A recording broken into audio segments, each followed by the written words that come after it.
So, ayun lang nga. I'm gonna do another episode kay Comics Man. Yung dun sa mga naging guest. Understand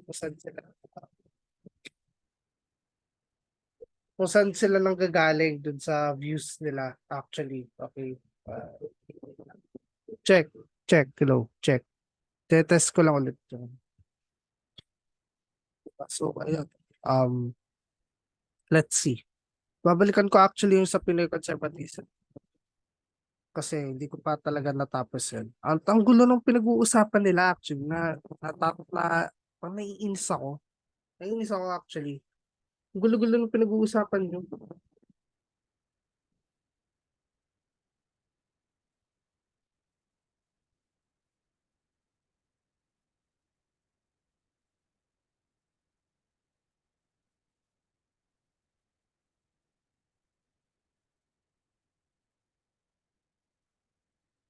Anyway. Uh,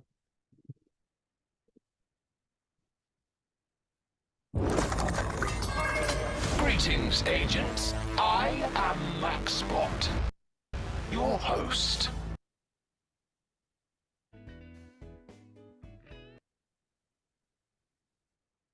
Di- Frozen in fear, basically. Na parang hindi makalabas. And tapos that's the essence ng Pinoy Kumbaga this sa Conservatism. is what atin- works. This is how things are. Kumbaga sa atin, sila yung mga trapo. Oo, di ba? Yun talagang trapo. Oo. So trapo talaga sila. Na, even though sabi nga ni Mitch McConnell nung recently, kasi parang ngayon magkakaroon ng red wave eh. Ibig sabihin, dahil dun sa mga issues sa US, Idiots. Hindi nagkaroon ng red wave. yung academe. they also infiltrated Hollywood, government, the education system. So eto na nga yung sinasabi ko dati na Peter kayo kasi napag-iiwanan ng conservatism ng ng nasa academe, entertainment, 'di ba? Ganun 'yun. Eh kung nabawi naman yung ngayon, okay, fine, whatever, 'di ba? Like, if, 'di ba? Sa inyo naman 'yun eh. Wala naman akong grind. Wala naman akong grit. Wala, not grind. Wala akong grit. Okay, fine. 'Di ba? Need a fair competition, 'di ba? Of influence. Go for it. Pero kasi if it's beyond the pale, and this would apply to sa left, you should be denied. So you'll start, basta you start a chaos. Okay, you'll start a chaos. Una lang yan sa social media. Then sa susunod yan, yung sa susunod yan yung sa ground na mismo. System, entertainment basically. Yeah. Ang problema kasi ng mga right, ng mga conservatives, hindi nila nilabanan. Ito ang problema ko Diba? naman sa... Hindi nila nilabanan eh. Ito naman mga problema ko sa right. May criticism din ako sa right. Sige. Nung time na si Donald Trump, let's say, naging pangulo at they are in power, hindi sila... Walang ginawa, Wala silang diba? ginawa. Do nothing Wala ano silang sila ginawa. eh, diba? Tapos nung Oy, anong walang ginawa? Anong walang ginawa ang ano ba? Ang mga original conservative Republicans walang ginawa. They did something. They tried to pass a shitty healthcare reform bill in 2017. They got to pass their dream corporate tax cuts legislation that was led by then House Speaker Representative Paul Ryan. So anong pinagsasasabi yung walang nagawa? Yan yung mahirap sa inyo actually. Discuss kayo ng discuss ng US politics, tapos hindi nyo man lang tapos hindi nyo alam na may naman pala nagawa silang mga conservatives with those Tea Party Libertarian Republicans. Like, come on, give me a break. nakuha na ulit yung power ng left, wala. Yung Facebook, yung ginagawa nila noon, censoring them, they could have done something. Pero wala silang ginawa. Walang ginawa, diba? Kasi nga, alam niyo kung bakit? Kasi makikinabang din naman yung conservative sa censorship sa Facebook eh. Ganun lang yun. Actually, makikinabang din ang conservatives doon sa ano, sa censorship. Parang parang useless yung mga ano eh, yung mga Oo. Republicans eh. Kaya Parang nga. what the fuck?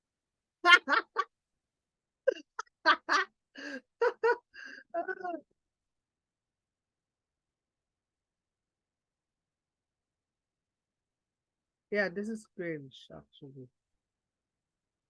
Yeah, I can remove all this shit.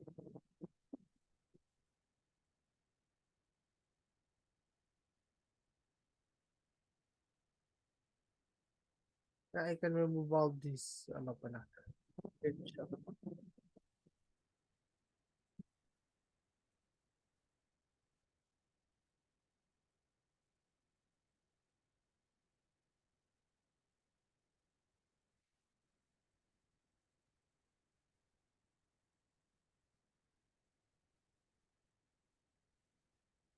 Yeah, anyway. Tapos may yung isang sinabi kasi nga ano yan eh. Kaya sila useless kasi they are part of the establishment. They need Anyway, nautong si Sir Ron dito. This is kind of feel bad. Na ano din naman ako, nauto din ako ng mga tech na to.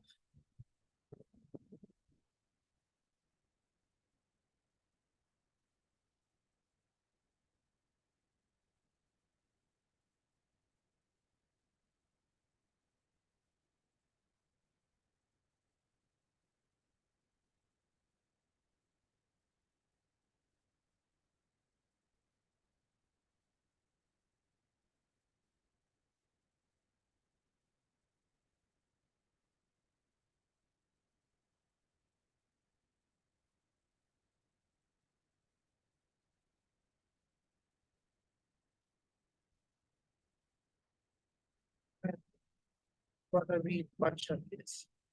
Nalaman si Sir Ron actually.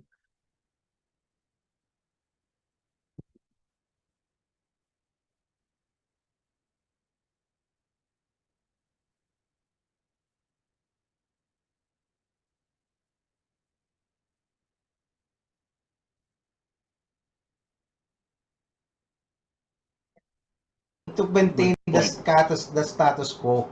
Oo. Kasi yung sina Mitch McConnell, Mm. ano yan eh, mga dekada ng senador yan eh. Mm. Yung routine ng ano eh, ito yung nakabihas na ng gobyerno sa US. Ito yung gawin natin. Kumbaga This sa is what atin, works. This is how things are. kumbaga sa atin, sila yung mga trapo. Oo, Oo. di ba? Yun talagang trapo. Oo. So trapo talaga sila.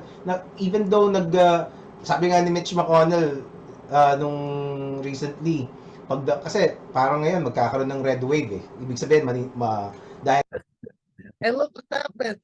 Okay? Sa kakasabi ng mga ng mga Republican candidates who won their primaries that the election was rigged, was stolen. Like, most of them lost in general. Sure, they won the primaries, but they lost the general election. Okay? Kaya napakadikit napaka-tight ng or napaka-small na majority ng House Republicans.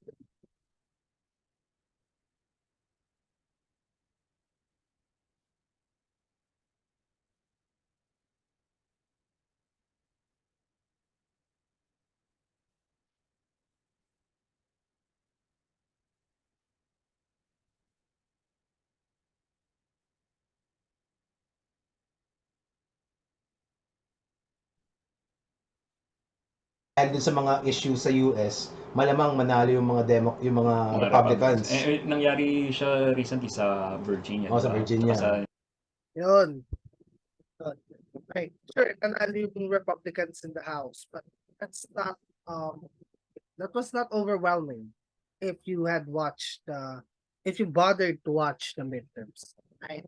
But yeah, it did not bother to watch the midterms. And that was your mistake. You didn't watch the 2022 midterms. The Democrats still prevailed, you know. It was not the red tsunami didn't come up. Eto na yung sa Virginia, actually natatawa ako dito. Anyway, let's go for this. New Jersey. Mamaya pag-usapan natin yon kasi dahil doon there it's likely that they can get both the Senate and the Congress. Tapos baka matalo pa nila kasi wala silang pamalit kay Biden eh. You idiots. Hindi nga nangyari yun. Okay, hindi nangyari yun actually. That did not happen.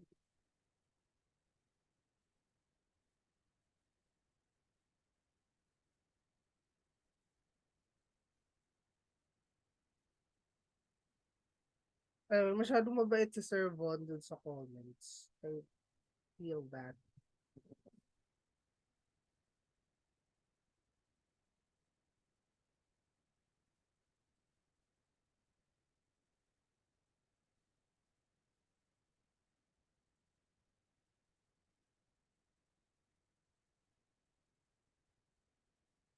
So, ayun. I wanna continue this. 'Di ba? Sabi nga si Hillary nga daw ang sasalang na naman kasi wala silang pampalit. Ngayon, ang ang sabi ni Mitch McConnell, okay, pag nakuha natin yung House at saka Senate, we're just gonna block. we're gonna block everything na, 'di ba? Block. Yeah. You're gonna block. Nasa iyo yung kapangyarihan, you're just gonna block. Why don't you make a move? Di ba parang they're overgeneralizing everything. Hindi naman, and Mitch McConnell only say na block when it's not, when it's not suited to their, what do you call this? When it's not suited dun sa nila, sa legislative agenda. Yun yung part kasi na Senator McConnell block the Biden administration's legislative agendas na mostly partisan, of course. Yan na ako. Pinanganak ako. Totoo. Tawag doon, inutil eh. Di ba? Inutil yung mga Republicans. So yun. Ay, nako. I'm really happy na I'm loud that they're acknowledging the shit. Dito sa Pilipinas, medyo ito, punta tayo din sa politics. Sige, balik. Nakikita ko na sa ilang companies ito na parang nagkakaroon sila ng push for equal Dito galing probinsya din eh. 'Di ba? So anong sinasabi mong Imperial Manila? And inclusion. So day na sa Diyos na nila ang ideology na to. Ano siya kasi sa kanila wala naman akong problema doon. Pero if you're just gonna do that for the sake of tokenizing, 'di ba? Parang kasi if you are a company owner, you want the best people for you. Yes. To work So, for you. Ito yung danger niyan eh. Ito yung danger niyan. And usually kapag pinilit mo yung diversity, gusto mong gawing parang 50-50 women and men, medyo you'll mawawalan ng opportunity. So ito yung tinatawag na equality of outcome, which is ang outcome is gusto mong maging 50-50 yung male tsaka female. Definitely tatanggalin mo yung opportunity sa possibility na may, let's say, lalaki na mas qualified sa job. Dahil or vice versa. Dahil pumili ka ng diversity hire. So yun yung yung danger diyan. And once na kumuha ka ng diversity hire, ang tendency is parang makikipag-compete siya dun sa mga hinire mo based on their merits. And syempre maglalag tong diversity hire. And biglang magkakaroon siya ng parang victimhood sa sarili niya eh. Parang bakit ako naglalag dito sa performance ko? Parang I'm sorry, pero diversity hire ka. Oo. And from there, dun sila magsisimulang maging parang victim. Wala namang masyado. I kind of in a sense, but see, this is why it's really hard to touch on dun sa culture. The culture of war bullshit. Of course, they're worried about it. So, ayun. Anyway. Posibleng i-blame nila yung mga lalaki. Parang, ay, dahil sa sexism sa workplace. Or kung black ka na Nahihirapan ka mag-articulate. Specific professions di ba? So, ano ba yung mostly ang pinagdidiskutehan nila are the high paying positions, mga yung power positions. mga power positions, mga CEO, yung mga ganyan. Sitwasyon. I think it's biological in nature, 'di ba? From ano pa lang, kasi everything kasi parang you can reduce to explain the societal dynamics or whatever. Basta ganun. Siguro hindi natin pwedeng sabihin yung extreme na biological. Maybe there could be an aspect na societal, maybe there could be an aspect na biological. So, actually hindi ko alam Hindi ko pa masyadong nabasa to. Yeah. May idea kasi is parang hindi yung sinasabi ng gender roles, hindi yan na puro babae ang sundalo nila So, unless kailangan na, unless diba? Ang tagal na nawala nung mga lalaki. Ano gagawin ng mga babae? Syempre, kung may anak sila doon, may mga bata, sila yung mag-aalaga, 'di ba? So ngayon, natural lang, 'di ba? So sila yung nag-nurture nung family. Over the centuries, the millenniums kasi parang hundreds of thousands of years magkakaroon ng ng instinct And their biology calls them din yung mga kababayan kasi dadalhin nila yung anak sa sinapupunan for 9 months. After that, magpapadede sila. Di ba? So the biology calls for this nurturing need to be a mother. And the sad part kasi ngayon is parang they're making it a bad thing. That you are a woman who wants to take care of your kids. That parang it's a negative thing. Hindi yun negative, okay? I mean, I don't wanna call it negative. Not like it's like sa generation namin, okay? Some of us, okay, qualitatively, some of us don't want to have children. Some of us either want to get married or not. Okay? And hindi yung pwedeng,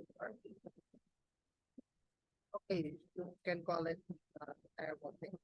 Yeah, but there are reasons why some Gen Zs don't want to have children. Neither don't want to be pregnant.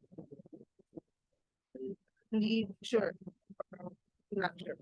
Sige, call it na escaping responsibility. But most Gen Zs that have been not really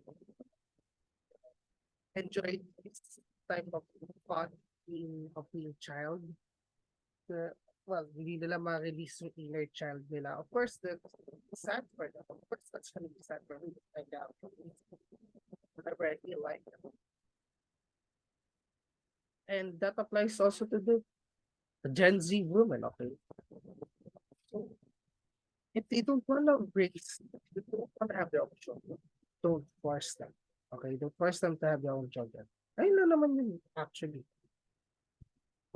Diba parang as if you are doing something less for society. Ano mo yun? Mas importante ba na nagtatype ka sa Excel dyan kaysa inaalagaan mo yung anak mo?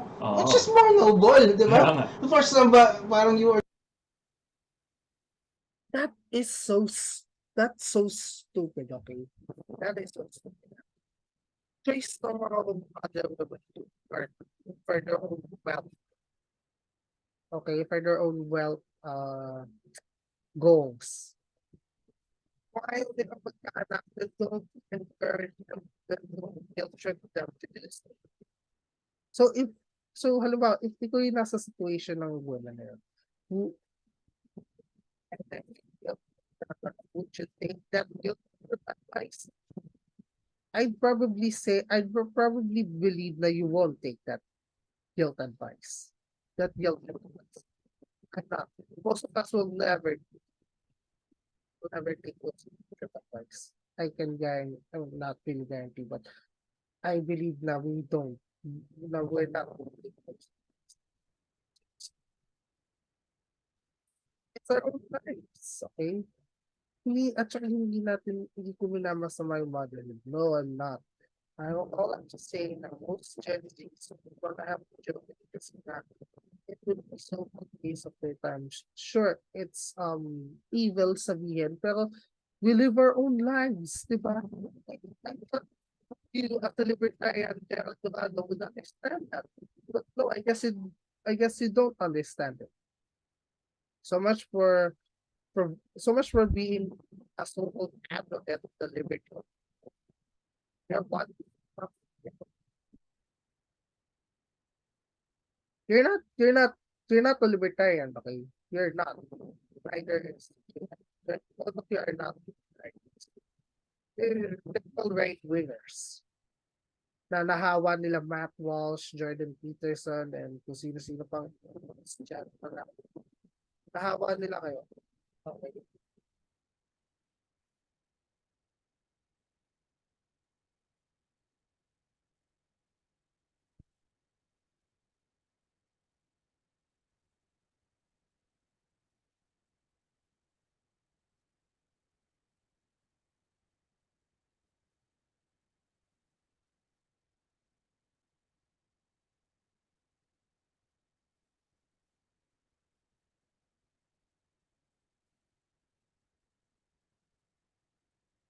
For doing office work for some, alam mo, evil capitalist, di ba? Parang, No! Oh my gosh!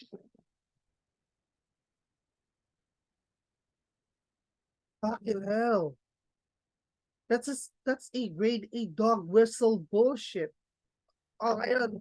And then now you, and then now you're, and you have contradict yourself pala dito na now you realize that there's some evils in the capitalism.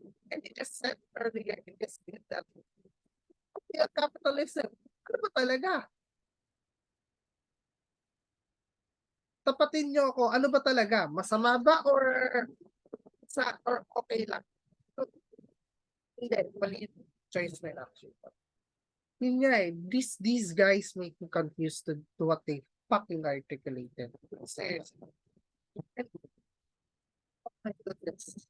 This is this is fucked. This is so fucked, dude.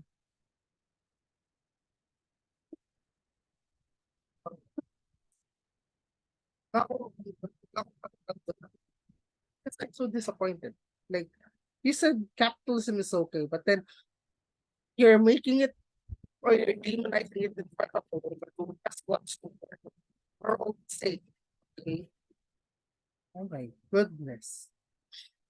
Kasi pinipilit nating pumunta sa workforce Mhm. rather than mag-alaga ng pamilya. Mhm. And in fact, ito yung mas Eh may mga men house, may mga men house husbands actually. Don't put this shit on the women actually, to be honest with you.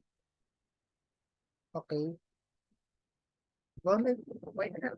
Like, it's a great, it's a problem about women work for their own sake. If ayaw nila magkaanak, then don't guilt trip them into having one. Simple lang yan actually. Napakasimple lang. Don't tackle these kinds of shit. Oh, well, not really. That's your right. But all I'm saying is don't guilt trip the women. Don't guilt trip and judge them on why they're not having children. Okay. Dahil mas alam nila yung buhay na isa sa na supposedly alam nila yung buhay ng women porket may women na rin kaya sa lives niya. That's crap. Encourage ngayon, mga second wave feminists, sila yung nag-encourage nito eh. So, ang kumpanya mo, Also, ano masama sa encouragement na yung second wave feminism? Ng independence. And yung about sa women submitting to their men, that's even though galing yun sa Bible, that is so fucked. It shows how sexist the Bible is. Or at least the interpretation of what you write. Not sure, hindi naman ako magpipilit na baguhin niyo yan. It's so disappointing. But anyway, wala naman, wala nga pakialaman na. Sabi ko nga last time is, walang pakialam dapat tayo sa application. mo, kapag nag-resign ka, papalitan ka niyan. Wala silang pakialam wala doon. silang pakialam dyan. Oo. Kahit anong trabaho mo, kahit anong kinontribute mo, kapag nag-resign ka dyan, madali ka niyang palitan. Oo. Pero kung ikaw yung nawala sa pamilya mo, may hole ka na maiiwan na hindi ka Every Mother's Day, binabati niya yung sarili niya, Happy Oo. Mother's Day.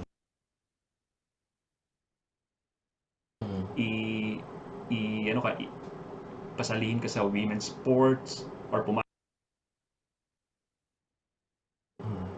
it's just the same. It's the same. Ito yung studies. So minsan parang kung if you care for them, medyo you'll think about it na parang kailangan kasama sa conversation to. Yeah. At saka merong yung transgender, being a transgender, merong clinical term dyan. Decades na ata. So yung governor nila was up decades. Ito na yun. Parang cancelin natin yung isang tao dahil we deem it hate speech. Anong gusto mong gawin natin? I-condone natin. Alright, sige. Huwag na natin sabihin cancel since cancel culture speak anymore. So, hindi pa masama na i-condemn natin yung mga hate speech. Nagkaka-blurry line ang freedom of speech and hate speech. Hindi na nadidistinguish dahil sa sobrang lakas ng amplifying echo ng right to say na they're just we have the freedom of verbal speech to say hate speech. Okay, fine. I'll follow that logic that I get that I'll just continue this offensively insult yung mga religious affiliations ng iba't ibang tao. That I'll just continue to spout ad hominem and then say yung negative the conventional negative notions on that. Okay. I want to do that, fine, I can do that. But pero not to the place of their worship. You know why? Mas malalabag ko yung ng revised penal code. Okay? Malalabag ko yung provision ng revised penal code. Saying bullshit on a religious sanctum religious beliefs or whatever style.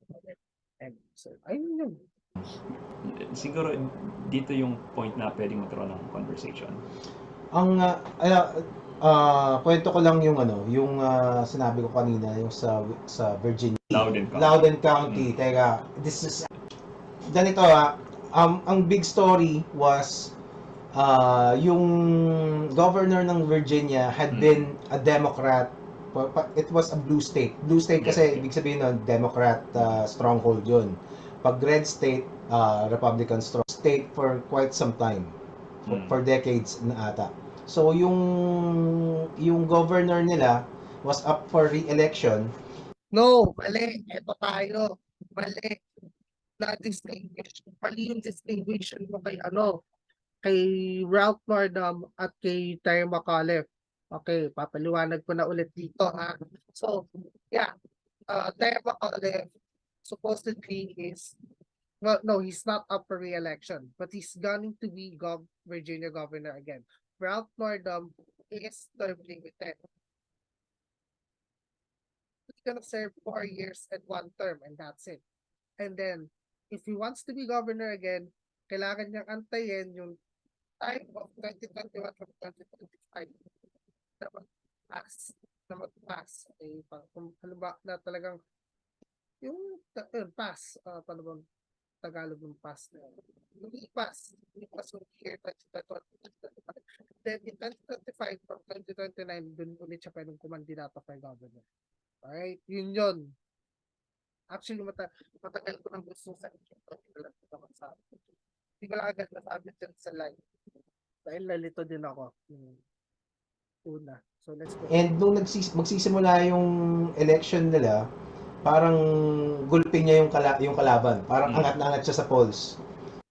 Hindi mo nga alam kung anong yun kung anong election yun or hindi mo man lang nasabi na sa governor gubernatorial election. Jeez, Luis. Anyway. So ngayon, ang naging hot button topic sa kanila was critical race theory sa schools. Kasi nga governor Glenn Gackin, yun yung isa. And well, yung mga typical usual suspects, racism, mga ganyan. But then again, kaya pumutok yung discussion about critical race theory. Merong isang kaso na sa isang school, kasi sa US pala apparently, meron silang yung mga board members ng school ine-elect ata. Tama ba? Oo, ine-elect sila. They're elected. Schools yun Yeah. So, parang basta merong school board tapos may mga meeting sila doon kasama yung parents. Parang PTA meeting dito. Pero sa isang lalaki doon, one time, na nagwawala kasi ang pinalabas nila, they were comparing that man to tawag doon, a terrorist, local terrorist. Anong tawag sa local terrorist? Domestic terrorist. Okay. Domestic terrorist daw yung lalaki kasi he was making a scene there, tapos sinabi nila hinaharas nila yung board members. So, yeah, naalala ko yan. So people, hindi ko alam, Daily Wire. Mali din naman kasi yun. They're not domestic terrorists. They're just an angry mob. I would give I would definitely correct that. Na that is supposed to be just an angry white mob. They're not terrorists per se. Because that's bullshit, obviously. Anyway, let's go. Tayong Daily Wire, yung nagkaroon sila ng investigative journalist. Apparently, ang nangyari pala, Pero nung time na yun, parang yung transgender on female bathrooms na yung pinag-uusapan nila sa school board. Yun. So, yung school board na yun, apparently, this man, nagre-reklamo siya kasi yung anak niya, yung daughter niya, got raped inside the school bathroom. Because, pinapayagan ng school, which is that. So yun yung which is actually that is wrong. Ito na yung gusto kong masabi na this is where I differentiate with my support with the LGBT. Kasi may mga toxic actions really wants to put themselves in a place na parang hindi dapat sila part nun. Cyberbullying. You guys should not, people should not force themselves to integrate to those types of places. Just divided. That's a bad precedent. Okay, I would give the alarmist writers credit to this one.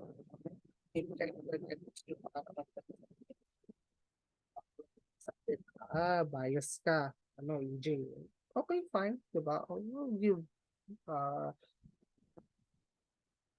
Reason kung bakit nagwawala itong mamang ito. Oo, 'di ba? Oo, Tapos ang ginawa nung instead of addressing it, they were denying They were- na hindi daw nangyari 'yon. They were denying. So GG na lang ang Oo. ang Believe All Women, 'di ba? Oo, pero may ano, Hashtag, kaya Diba? nga, kaya nga. Hashtag na lang, Totoo, 'di ba? totoo. So ngayon, in favor kasi mas nasa lower rank oppression Olympics yung Yung yung women. transgender Tama, di ba? yung transgender, Mas oo. mataas yung Yung pinag-uusapan natin kanina. Oo, di ba? So ngayon, ang ginawa nila, hindi pa tapos yun Ang ginawa nila, parang pinagdududahan nila yung tatay, di ba? Hindi daw totoo yan, hindi daw totoo. Ang ginawa nila, nilipat nila yung transgender sa ibang school. May ni-rape din doon. So ngayon, hindi na nila ma-deny, di ba? Hindi nila ma-deny na may ni-rape din yung kid. Hindi ko alam kung person of color ba yun or what. Doesn't matter. Oh, doesn't matter. Basta siya, rapist siya. Oo. So, 'di ba? So people are denying na ganun. So bakit mo Siyempre, when people started knowing the truth kung bakit ganun, tapos inaakusahan nila na domestic terrorist yung tatay na pinaglalaban yung anak niya. Di ba parang then people started parang looking up on things and they found out na parang di ba? Kalokohan to. Di ba? Doon na-expose. Kung bakit nagwawala itong tatay na to. And the police record naman na isang pa on that against dun sa batang ng rape sa kanya. Kaya hindi may pagkakaila ng Loudoun County board members na nangyari talaga to. Tapos nagmamaang-maangan sila na parang hindi namin alam yan. Oo. Tapos ngayon, ang sinabi nung ang statement na nakasira doon kay ano pangalan niya? Nung governor. Nakalimutan ko yung pangalan ng governor. Sinasabi ko, huwag kasi kayo magtatakil ng US politics kung hindi nyo kilala yung mga actors, which is the former and current elected officials. Kaya hindi ako set the records. Hindi kasi ako pwedeng tumayag basta-basta na may mga podcast na Filipino podcasters dyan na supposedly into US politics na hindi kilala yung mga former elected officials. Like, that's embarrassing, dude. I thought you said you need to do research, di ba? Do your own fucking research as well. Sikat tong si Virginia governor na to, nag-blackface to. Ang nag-blackface Ralph Nordam, hindi si Terry McAuliffe pala. Nandito yung grade 1 guys. Grade 1 yung dipshits. Yan kasi yung problema sa inyo. Takil kayo ng takil. Tapos, alam nyo, dapat. Pero, alam pala talaga. Wala din. So, saan din kayo pupulutin yan? Kung lang kayo sa knowledge talaga sa US politics. Wala din. So, buti na lang, tinama ako na ngayon din yung sarili ko. Kasi nga, nalito nyo ako actually.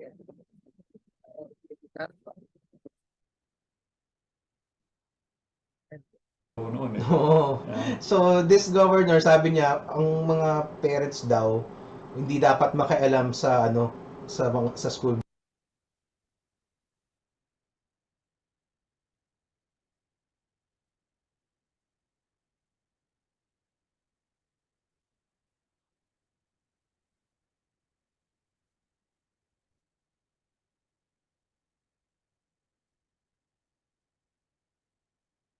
Did you really said that?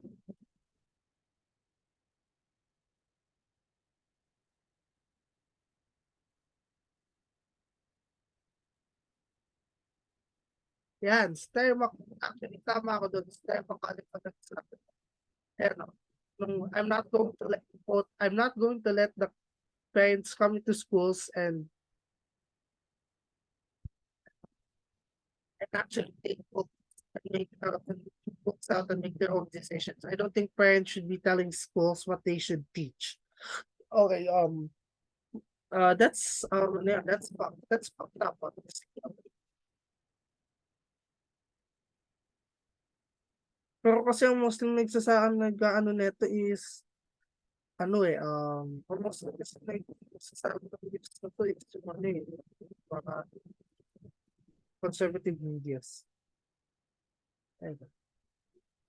So, pero yeah, it's still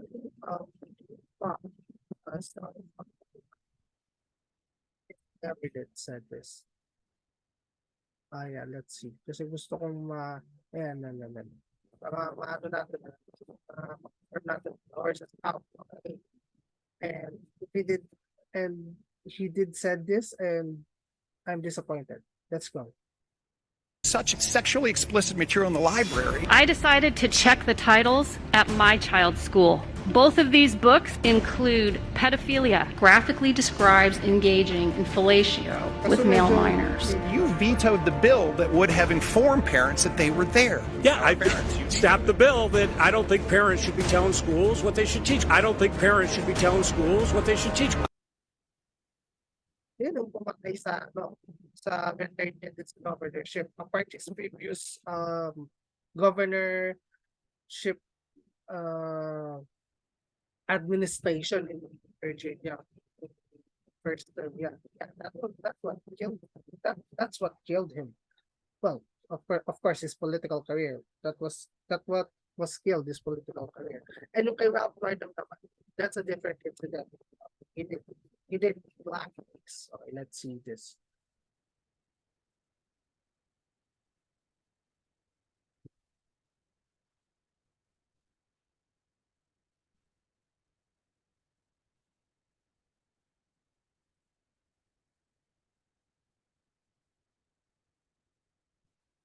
Pero, for to, but then,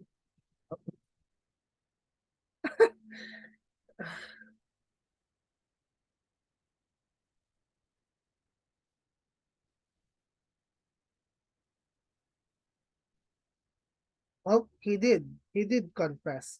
Okay? At least sinamin niya. Yan ang With mga respect gusto to the photograph on Governor Northam's personal page depicting an individual in blackface and an individual. Ayan, comics man na.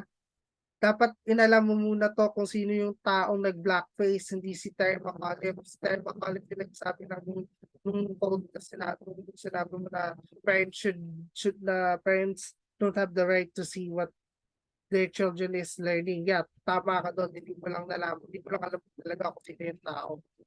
Individual in KKK robes. We could not conclusively determine the identity of either individual depicted in that photograph. The governor himself has made inconsistent public statements in this regard. No individual that we interviewed has told us from personal knowledge that the governor is in that photograph, and no individual with knowledge has come forward to us to report that the governor is in the photograph. While we have identified no information that the photograph was placed on Governor Northam's personal page in error or by any other means not at his direction, we could not conclusively determine the origin of that photograph. Pero umamin din si Governor Northam. Pero anyway, so kung ganoon, wala din kwenta yung confession niya supposedly.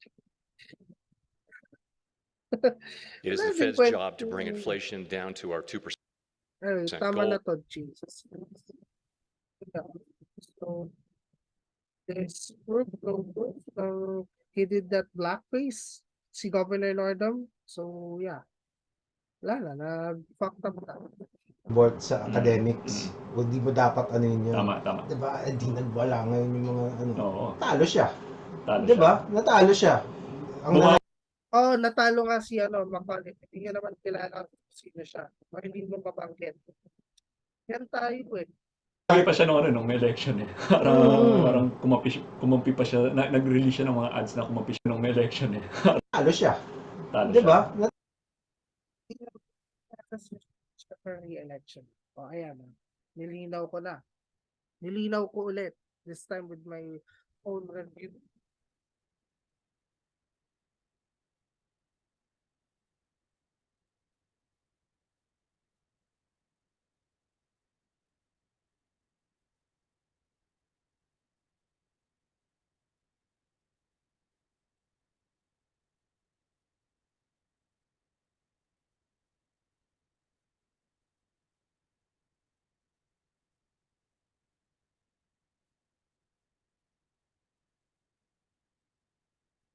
So, ayun. Anyway. Natalo siya. Bumagi pa siya nung election eh. Parang kumampi pa siya, nag-release siya ng mga ads na kumampi siya bigla sa mga parents eh. Talaga? Namdihado na siya. Kasi, di ba, di mo sasabihin nila parang wala kayong pakialam kung dapat, tahimik lang kayo kung anong ituro namin, kung sabihin namin na, na walang difference ang mga lalaki at babae. Kasi nga, kaya kaya nakakapag-CR doon yung, parang iniisip natin yun na, na parang, hindi mangyayari yan. Parang okay lang yan.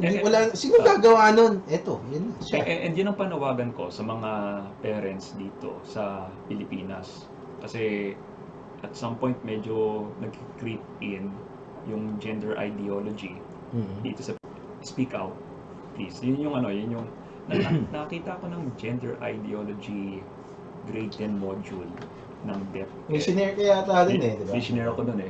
Medyo mahirap hanapin ngayon, nakalimutan ko may specific week tsaka keyword na kailangan. Hanapan namin circuit yun actually. Nag-jump the gun kakalsi din agad. Natakot kayo.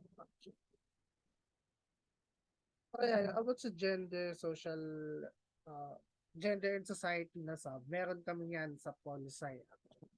And okay lang ituro ng groups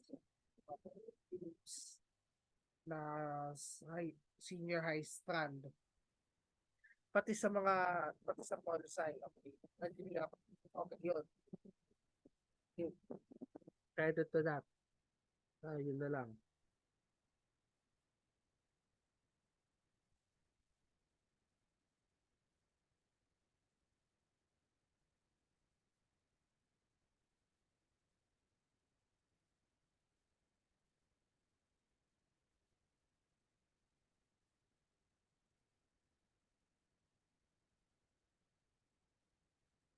I-search.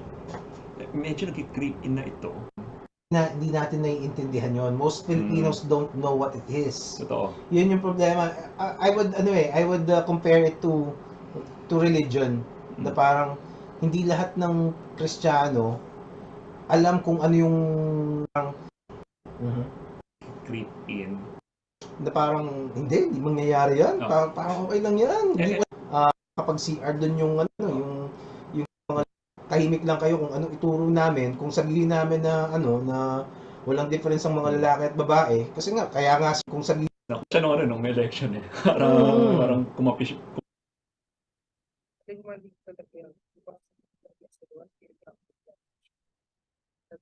Tama. Diba? Hindi nagwala ngayon yung mga Oo. Talo siya. Talo diba? siya. Natalo siya. Oo, natalo siya pag hindi na for re-election.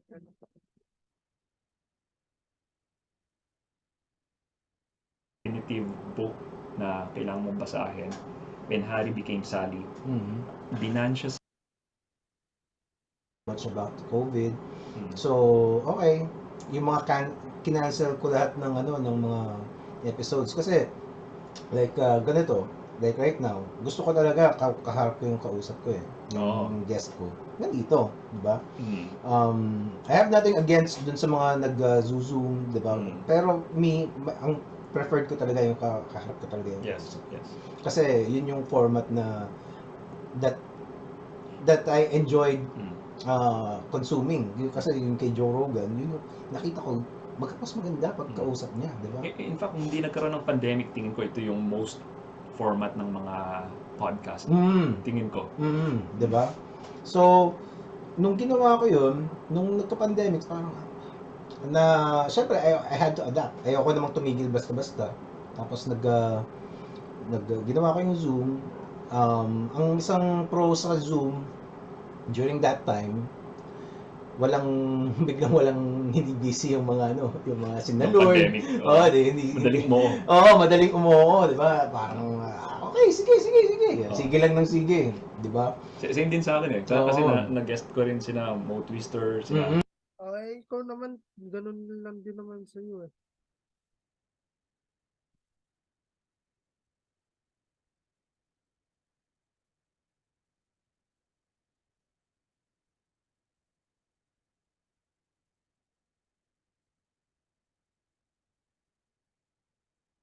So, yun. Ito masasabi ko na actually, try kung hanapin nga iba pang bullshit. Ay, natin di pa rin.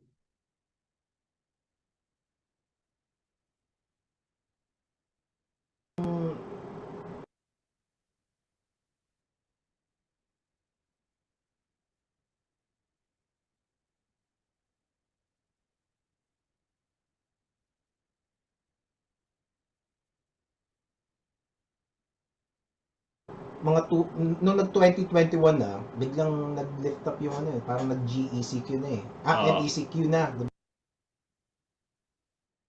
yung sad. Kaya ang mga learnings ko is parang maganda, you stick to your niche.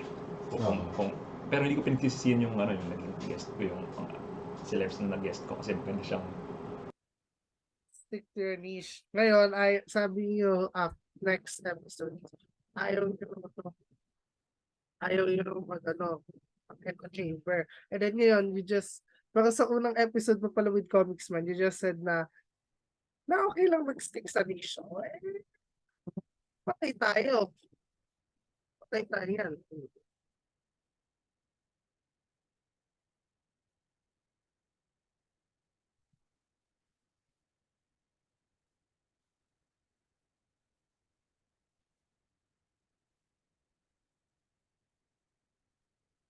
Anyway, yun lang naman.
vanity metrics or Oo. or calling card. Oo. Pero yun yung mga magandang learnings na yung sina Ben Shapiro, yung mga conservatives. And si Jordan Peterson, yung intellectual dark web. Oo. So, yun yung sana magkaroon ang Pilipinas. Nagulat ako nung nag-uusap si Jordan Peterson at si Sam Harris. Grabe yun, no? To those who are not familiar sa intellectual dark web, they are basically intellectuals and not a lot of them. So, most of them are pseudo-intellectuals, pseudo-dark humorists, corny, dark, humoristic intellectuals actually. Si Jordan Peterson, I think, okay pa. May hope pa maligtas si Peterson.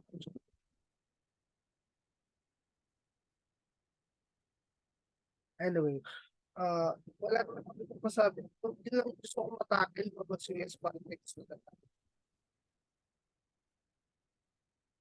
nung kausap mo, tapos yun yung ibabato mo, kaya may misrepresent mo. Sa kanila steal man eh.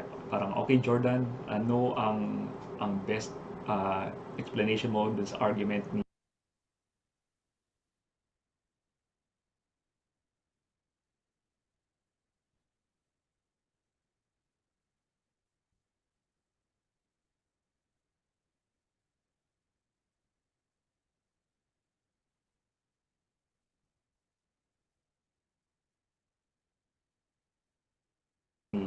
ni Sam Harris. Parang ano yung pagkakaintindi mo. So yung pinakamalakas na point ng ng argument ng kausap mo, yun yung ipe-present mo para mapakita mo na naintindihan mo yung point of view niya. Oo. So ganun din kay Sam Harris, ano yung best argument ni Jordan Peterson?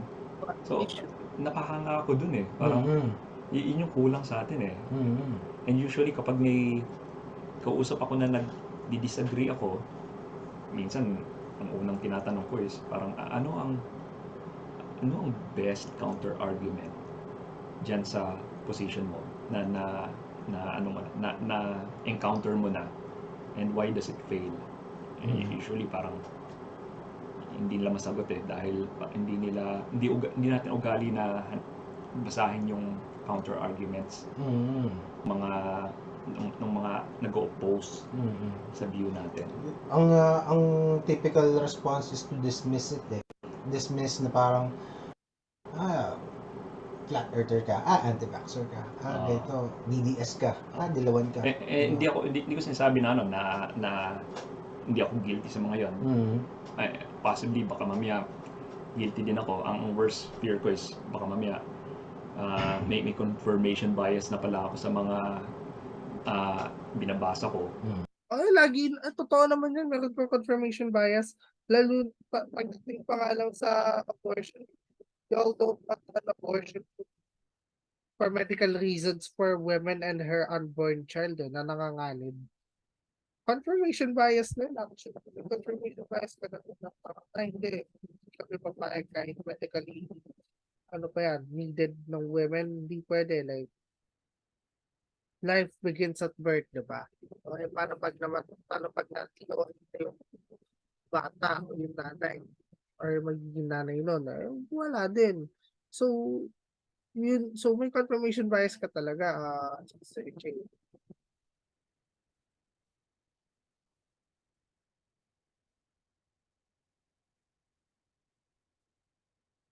Gago. Gago talaga to. Ano na to? Ano ba talaga?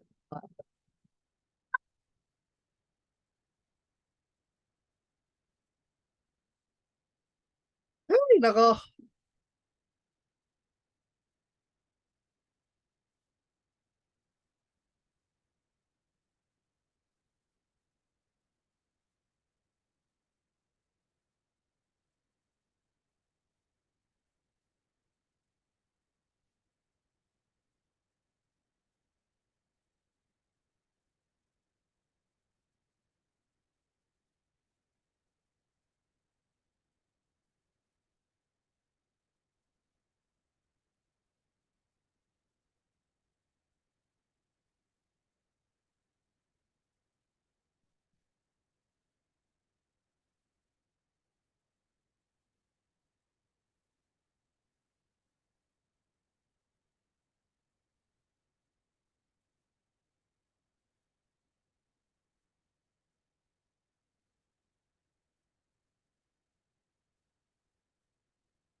Yung tao ng mga ibang kasama ko actually. Taga circuit.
Anyway, wala.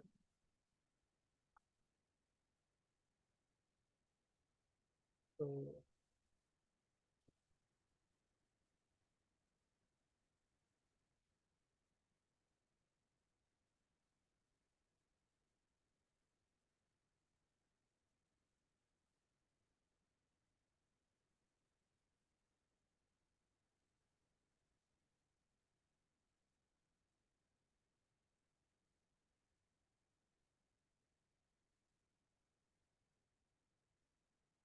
actually, pag anong,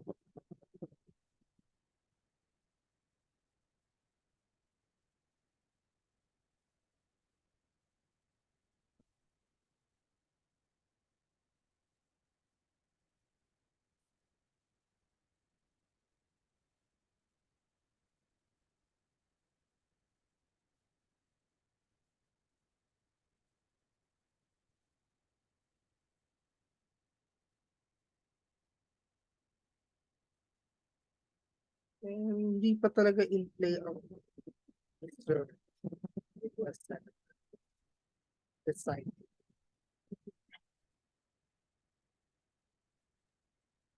Even though I wanna really deny what I said, wala naman ako makakita. The demographics of this very electoral.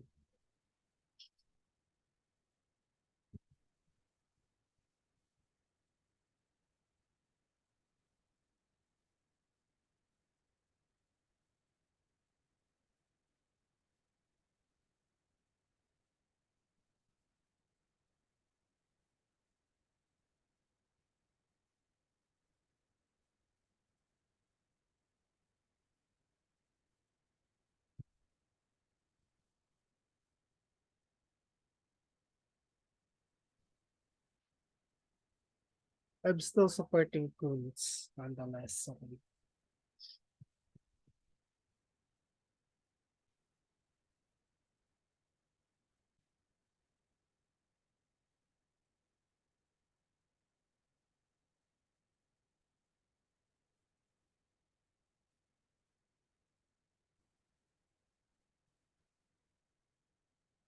Wala siyang walang nag-video ng first February na February.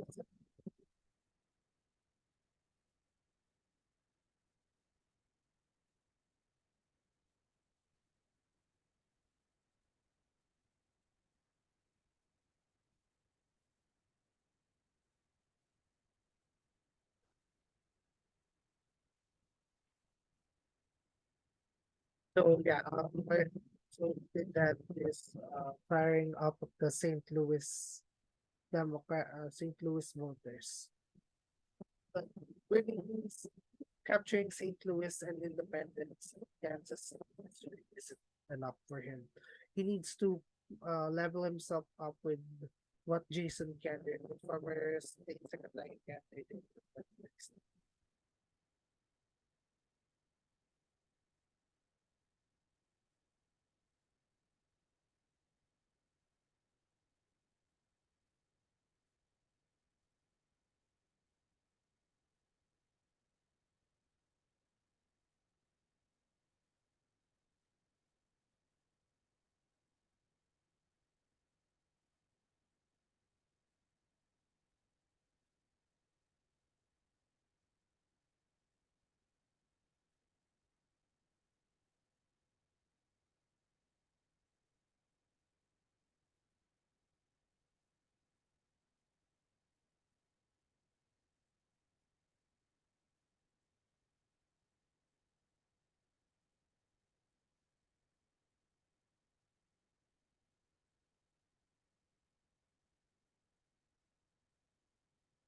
I wish there was a video. Kasi gusto kong mag-react ng video.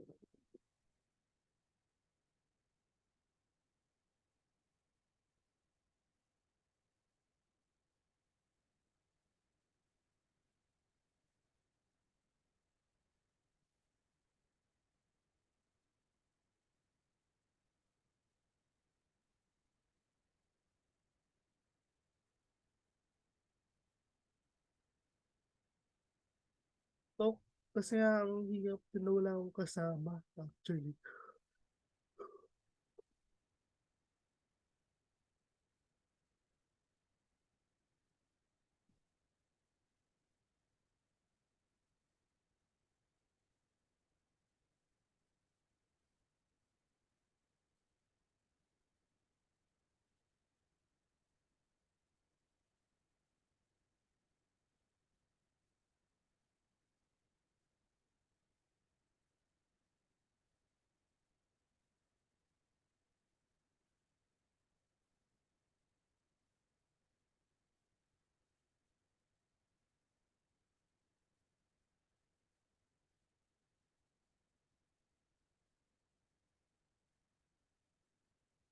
Alright, I wanna take a jab at this. 서울 에디션 23 뉴 트래디션 과거에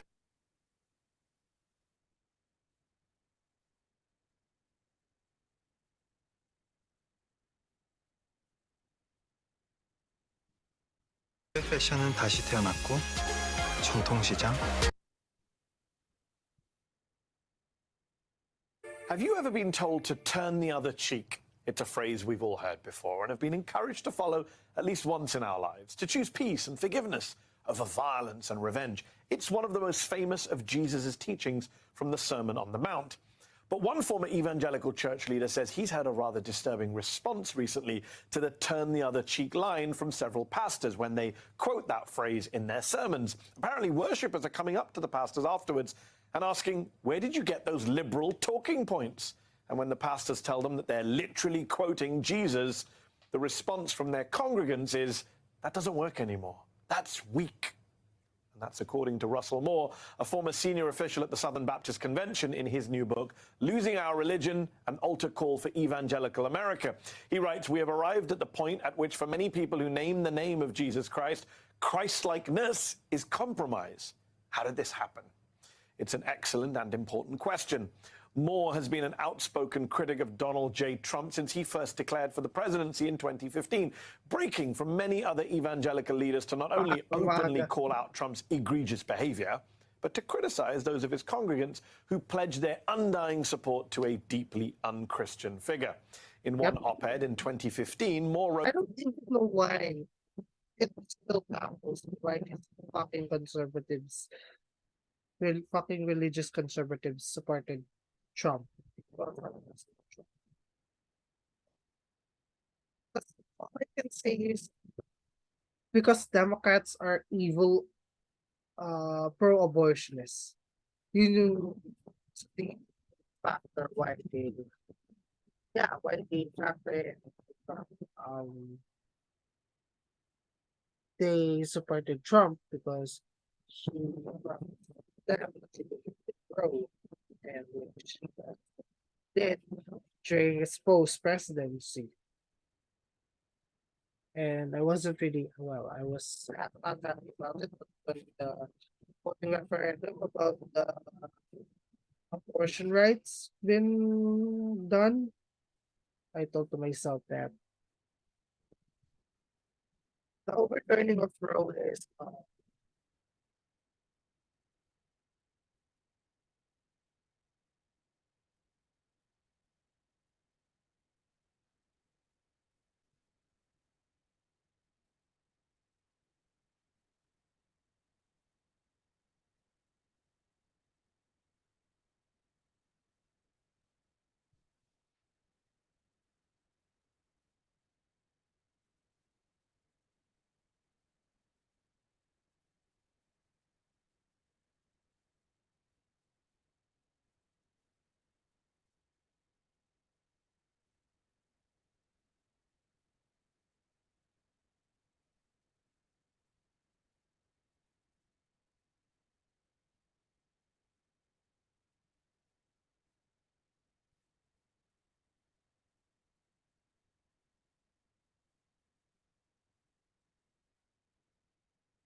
So yeah, this at yun lang yung masasabi ko for now na these religious conservatives, hypocrites to the core. And I'm sad how these conservatives have put themselves down just because they pro-abortion. I don't think to watch the whole thing and nakaka-ano na rin, nakaka-ano, kamusta. Also post this bit. But then meron din ulit mamayang gabi. So I guess maya na lang ulit. That's it for now. Yun lang naman. Refute yung thoughts nila on US elections mainly, okay? Kasi nga, hindi talaga ako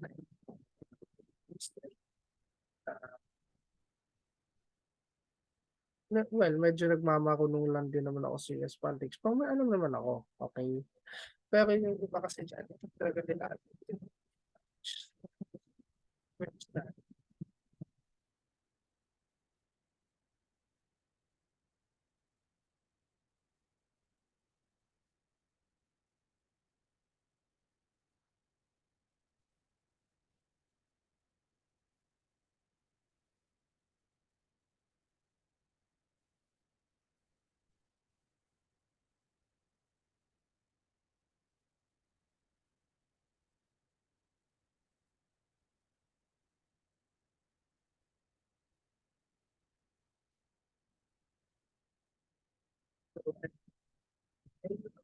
Nakakatamad din. Okay din kasi may kasama talaga akong ibang tao. Hirap yung